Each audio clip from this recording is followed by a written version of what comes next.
Hey everybody, welcome back for another deep dive. You guys sent in a really intriguing book this time. Oh, yeah. It's called Debunking Astrology, a Christian Revaluation by a Dr. Samuel James. Interesting. And yeah, I mean, we don't normally do like religion and like spirituality stuff, but Right. this one kind of caught my eye because it's looking at astrology, Okay. but through the lens of both Christianity and science. Yeah, that's definitely a unique angle. You don't often see those worlds collide. Right. And like what's so interesting is that the author, this Dr. James guy, he's like really going after astrology. Hmm. Like why he thinks it's just totally incompatible with both, faith and reason. I mean, it's certainly a provocative premise. But to be fair, astrology has been around for Oh ages. yeah, for sure. I mean, this is super old, right? Way older than a lot of people think. We're talking ancient Mesopotamia, Babylon, like way back. Really? Wow. So like before Christianity even? Oh, yeah, by a long shot. And back then, astrology was totally intertwined with their whole religious system. So it wasn't just like, oh, what's your sign? Let's see if we're compatible. Not even close. They believed that the planets were literally gods, like influencing your life, controlling your destiny. Whoa, hold on. So they thought Jupiter was like some kind of deity? Basically, imagine looking up at the night sky and thinking those little lights are deciding your fate.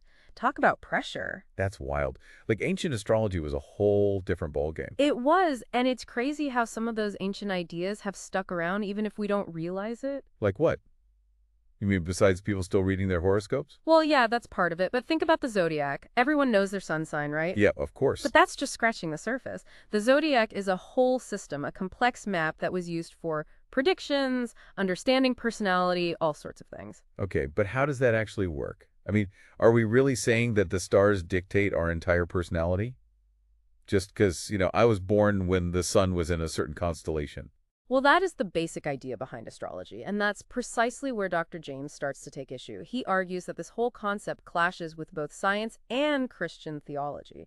It's like he's saying, pick a side, stars or God. Okay, yeah, I can see how that could get a little complicated. It definitely raises some questions, right? For sure. Like, if you're a Christian and you're saying the stars control your fate, doesn't that kind of contradict the whole idea of God being in charge? That's exactly Dr. James's point. He says believing in astrology is like saying the planets have the same power in God. Yeah, I never thought of it like that. It's like, who's really running the show here? And it's not just about God's authority, it also brings up the whole issue of free will. If your life is predetermined by the stars, where does choice come in? Do we really have any control over our lives? Yeah, that's a big one. Like, if it's all written in the stars, what's the point of even trying to make good choices? Right, and that's something that Dr. James really emphasizes. He sees this clash between astrology and the Christian belief in free will as a fundamental problem. Okay, so we've got the religious angle, but what about the science? Does astrology actually hold up under scrutiny? Well, that's where things get even more interesting, because Dr. James argues that, scientifically speaking, there's just no evidence to support the claims of astrology. Wait, really?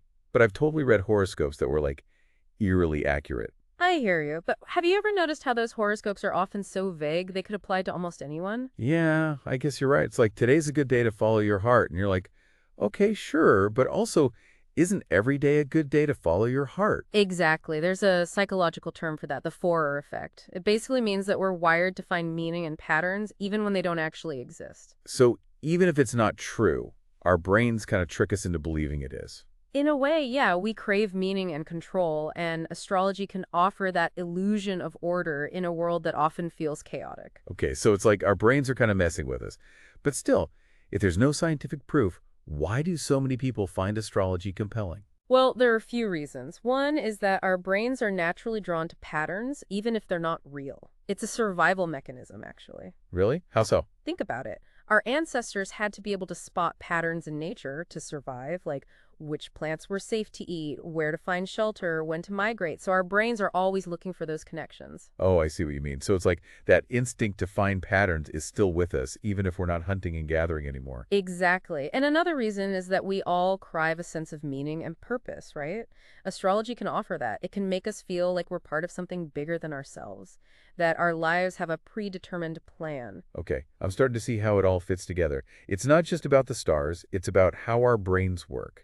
and this human need for meaning. Exactly. And that's something Dr. James explores in depth in his book. He doesn't just debunk the claims of astrology, he tries to understand why people are drawn to it in the first place. That's really interesting. He's not just trying to shut down the conversation, he's trying to have a deeper dialogue.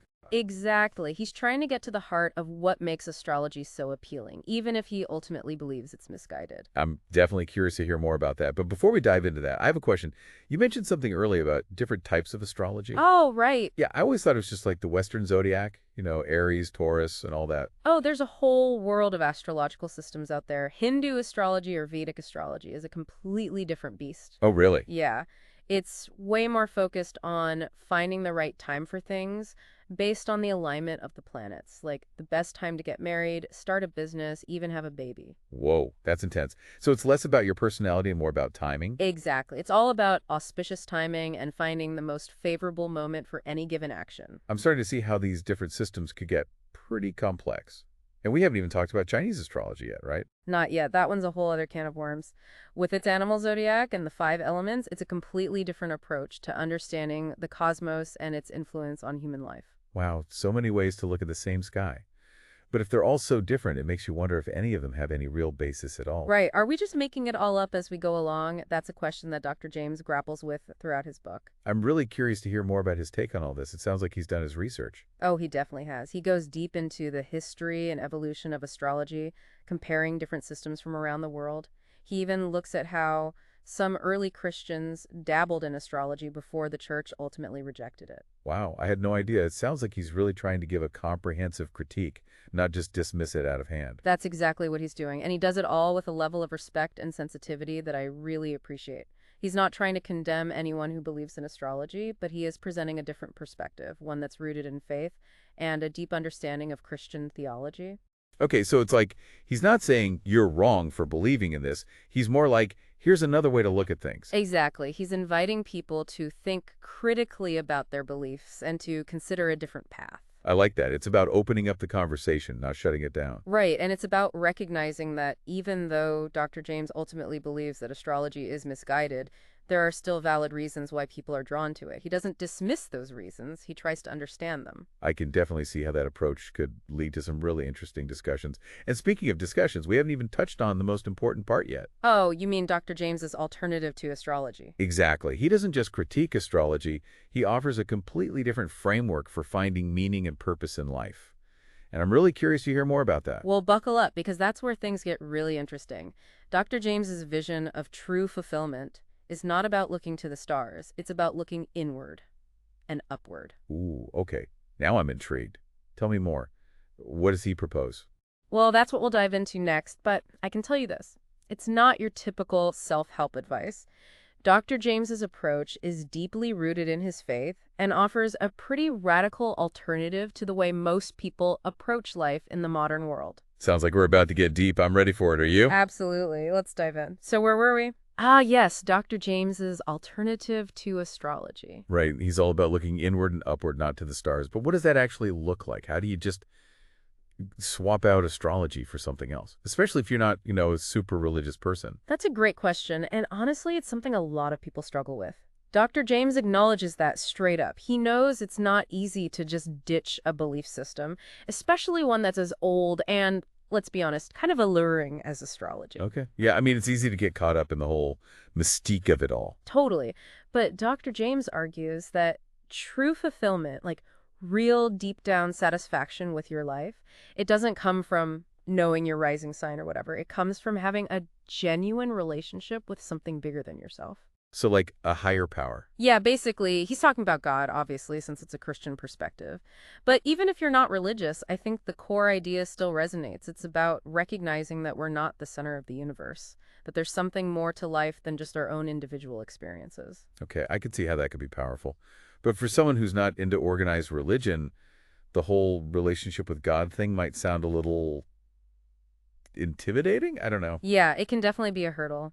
But Dr. James does a good job of breaking it down. He says it's not about blind faith or following a bunch of rules. It's more about like a personal connection, an experience of the divine that can totally change your perspective on things. So it's more about feeling it than just like believing it. Exactly. He actually compares it to like falling in love. You can't just force yourself to love someone, right? It's a feeling that like washes over you. And he says it's the same with faith. You can't logic your way into it. It's about opening yourself up to the possibility of something more. Okay, that makes sense. But, like, how do you even do that? Where do you start? He talks a lot about prayer, but not like the formal kind where you're kneeling and reciting memorized verses. He's talking about a real honest conversation with God, like sharing your doubts, your hopes, your fears, everything. So it's more like a dialogue than a monologue. Totally. And it's not just about talking IT God, it's about listening too. Being still, being quiet, and paying attention to those little nudges, those intuitions. That might be God trying to get your attention. Hmm. That actually sounds kind of peaceful. It can be. It's like taking a break from all the noise and chaos of the world and just like tuning into something deeper. Okay, but what about when things get tough? Like when you're facing a major life decision or you're going through something really painful.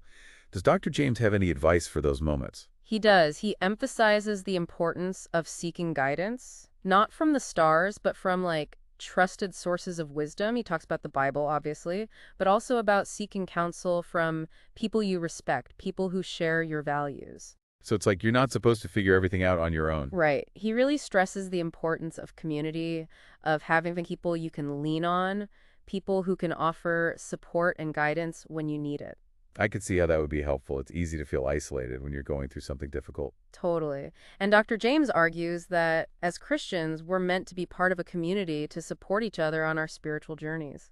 Okay, I'm starting to see how this whole thing fits together. It's not just about, like, believing in God. It's about having a relationship with God and with other people who share your faith. Exactly. It's a whole way of life, a different way of approaching the world. It definitely sounds like a challenging path, but also a really rewarding one. It can be both, for sure. But Dr. James argues that it's a path worth taking because it leads to true fulfillment, something that astrology, with all its promises, can never truly offer. It's a pretty bold statement, but I can see where he's coming from. And you know what's interesting? Even if you don't agree with everything Dr. James says, even if you're not a Christian, I think there are still some valuable takeaways here. Like what?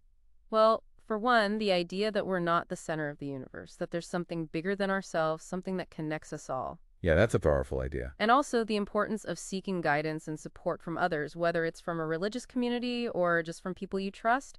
Having that network of support can make all the difference when you're facing challenges in life. I totally agree. And I think it's important to remember that even though Dr. James is coming from a Christian perspective, his message about finding true fulfillment is something that can resonate with people from all walks of life. Absolutely. It's a universal human longing, this desire for meaning and purpose. And Dr. James is offering a different way to approach that search, a way that he believes is ultimately more satisfying and fulfilling than anything astrology can offer. It's definitely a different way of looking at things, but I'm curious, does he address the psychological appeal of astrology? Like, if it's not real, why are so many people drawn to it?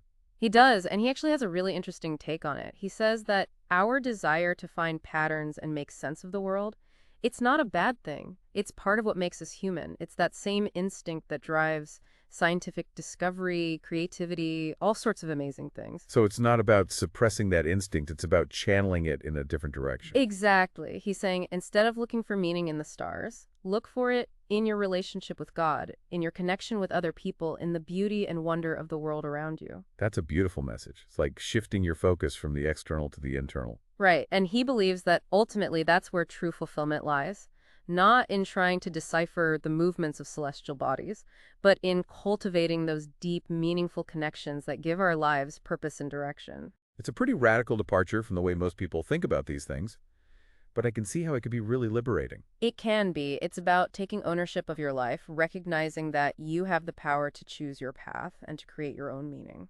This has been such a fascinating conversation. I feel like we've barely scratched the surface of Dr. James's arguments, but it's given me a lot to think about. Me too. It's definitely challenged some of my assumptions about astrology and spirituality. I think it's safe to say that I'll never look at a horoscope the same way again. Same here. But you know what I find most intriguing about Dr. James's book? It's not just a critique of astrology, it's also a really compelling argument for a different way of living, a way that's grounded in faith, community, and a deep sense of purpose. It's like he's offering a roadmap for a more meaningful life. Exactly, and whether or not you agree with everything he says, I think there's something in there for everyone. Some nugget of wisdom that can help us navigate the complexities of life and find our own unique path to fulfillment. Well said, and I think that's a perfect segue into the next part of our deep dive. Dr. James doesn't just tear down astrology. He offers a compelling alternative, a path to true fulfillment and meaning. Are you ready to explore that path? Absolutely. I'm eager to see where Dr. James leads us next. Okay, so we've covered a lot of ground here, ancient history, psychology, even a little bit of theology. But I'm still curious, what's Dr. James's big takeaway? Like, if astrology isn't the answer, then what is? Where do we find that sense of meaning and purpose he keeps talking about? Well, he's pretty clear about that. He says true fulfillment comes from a deep personal relationship with God. Okay, sure. But that might sound a little, well, out there for some people. Like, what about those who aren't religious, or maybe they're skeptical of organized religion? He actually addresses that head on. He says faith isn't about blindly accepting dogma or following a bunch of rules. It's about an experience, a personal encounter with the divine, something that can totally change your perspective on life. So it's more about, like, a feeling than just, like, intellectual belief. Exactly. He even compares it to falling in love. You can't force yourself to love someone. It just happens, right? He says faith is similar. It's about opening yourself up to the possibility of something more, something beyond yourself. Okay, that's an interesting analogy. But how do you even start? Like, how do you cultivate that kind of relationship? He talks a lot about pray, but not the kind where you're just reciting memorized words. He's talking about real, honest conversation, sharing your doubts, your fears, your hopes, everything, like you would with a close friend. So it's about, like, creating a space for dialogue, even if you're not sure who or what you're talking to. Right, and it's not just about talking, it's about listening too.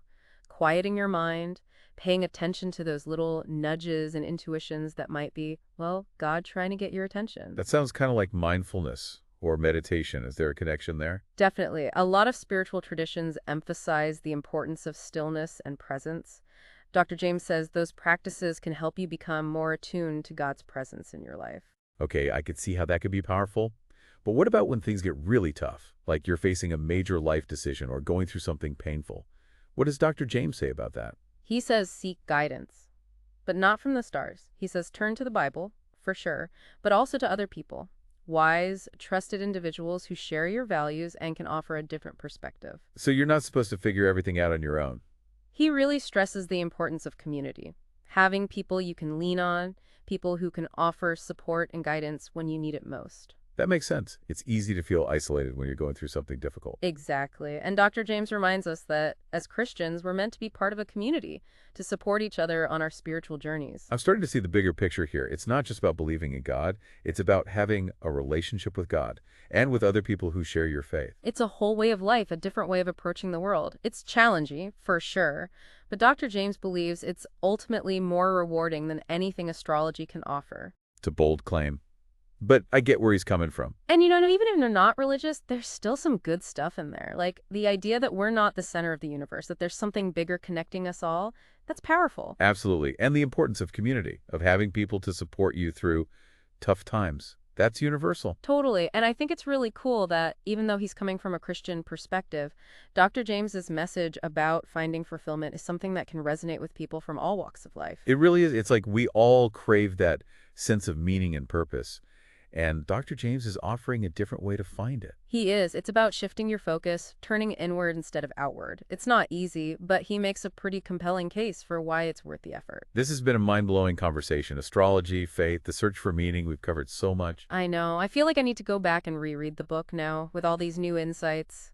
Same here. I'm definitely never going to look at a horoscope the same way again. It's like Dr. James has given me a whole new lens to view the world through. Me too. It's not just about debunking astrology. It's about offering a different way of understanding ourselves and our place in the universe, a way that's grounded in faith, community, and a deep sense of purpose. And that's something we could all use a little more of these days, right? Absolutely. So to all our listeners out there, if you're curious about the intersection of faith, science, and the human search for meaning, I highly recommend checking out Dr. James' book. It's thought-provoking, challenging, and ultimately very hopeful. Well said. And who knows, it might just change the way you look at the stars. Thanks for tuning in to another deep dive, everyone. Until next time.